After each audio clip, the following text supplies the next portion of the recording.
Sinister Story Time. The scream in the fog. It was the last night of our camping trip, and the fog had rolled in thick. Our campfire was barely more than a dim glow, struggling to pierce the dense gray shroud. My friends and I sat huddled together, telling ghost stories to pass the time. We'd laugh at each other's attempts to scare one another, but deep down, the fog put us all on edge. Kevin was the best storyteller, weaving tales that made us jump at the slightest sound. But tonight, he was quiet, staring into the mist like he was expecting something to emerge. When we asked him to share a story, he simply shook his head and mumbled that he was tired. Around midnight, we decided to call it a night. I was about to climb into my tent when I heard it. The sound that would haunt me forever. A scream, high-pitched and full of terror, cutting through the fog like a knife. It came from somewhere in the distance, out in the woods beyond our campsite. Everyone froze, looking at each other to see if anyone else had heard it. We all had. The scream was unmistakable. It wasn't an animal or a trick of the wind. It was human, and it was full of fear. "Should we check it out?" Emily asked, her voice shaking. "No way," I said, my heart racing. "We need to stay here. If someone's in trouble, we can call for help." But we had no signal. Our phones were useless, and the nearest town was miles away. We were isolated, alone in the fog, with nothing but the dying campfire and the distant scream.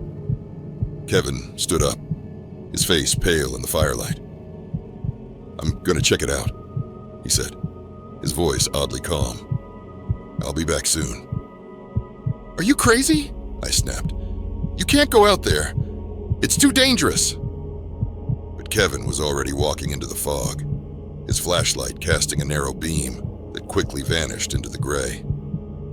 We shouted after him, but he didn't turn back. We waited, listening for any sign of him, but there was nothing, just the oppressive silence of the fog. Minutes felt like hours as we sat by the campfire, our nerves frayed. Then, out of nowhere, the scream came again, louder and closer.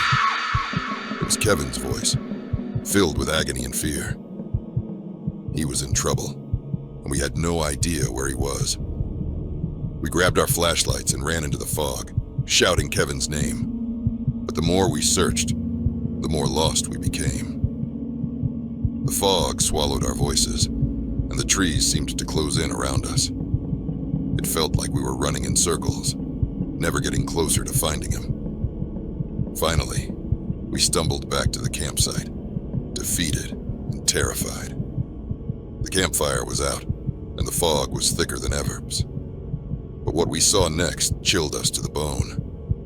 Kevin was sitting by the cold fire pit, his flashlight at his feet, his eyes wide with terror. He was staring into the fog, his mouth open as if he was about to scream. But he didn't move, didn't blink. It was as if he was frozen in place, his body rigid and lifeless. We called out to him, but he didn't respond. We shook him, but he remained still, his eyes fixed on something in the distance.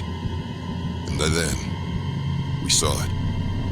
The shadowy figures emerging from the fog, moving toward us with unnatural speed. They were the source of the screams, the things that had taken Kevin. And now, they were coming for us.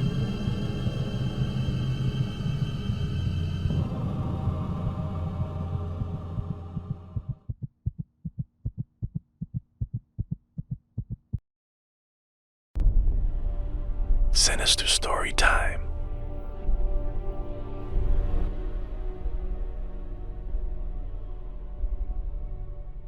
"911, what's your emergency?" I think someone's in my house. I can hear them walking around. Okay. Can you tell me your name? It's Alex. Alex Carter. Alex, where are you in the house right now? I'm in my bedroom, hiding in the closet. I can hear them downstairs, moving around. All right, Alex. Stay calm and stay where you are. Are you alone in the house? Yes, my parents are out. And I was watching TV when I heard a noise. I thought it was just the house creaking. But then I heard footsteps. Do you have a lock on your closet door?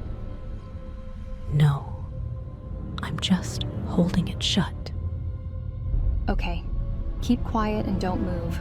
Officers are on their way. Can you describe the sound of the footsteps? Are they heavy or light?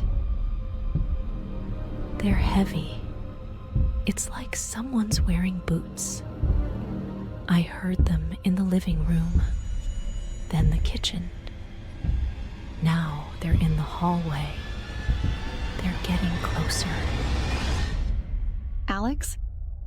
Do you have any way to defend yourself? Anything you can use in case you need to? Nothing. I'm just trying to be as quiet as possible. I don't want them to know I'm here. Understood. Keep as silent as you can. The officers are on their way, and they're going to help you. Do you know if the doors to the house were locked? Yes. I locked everything when my parents left. But they must have found a way in. I don't know how. Stay calm, Alex. The officers are only a few minutes away. Do you hear anything else, like voices or other noises? I think they're talking to someone, but I can't make out what they're saying. It's just low mumbling, but there's definitely someone else with them. Stay hidden, Alex. Don't open the door for anyone but the police. They'll announce themselves when they arrive. Just hold on a little longer. They're in the hallway. I can see their shadow under the closet door. Please, tell them to hurry. They're almost there, Alex. Just stay where you are. Don't move. Don't make a sound. Oh God, they're at the door. The handle's moving. What do I do? What do I do? Alex, stay quiet. Don't open the door no matter what. The officers are seconds away. Hold on, Alex. They're coming. They're trying to open it. Please help. Oh my God, oh my... Alex? Alex! Stay with me! The officers are right outside! Hold on! Please. Please, I don't want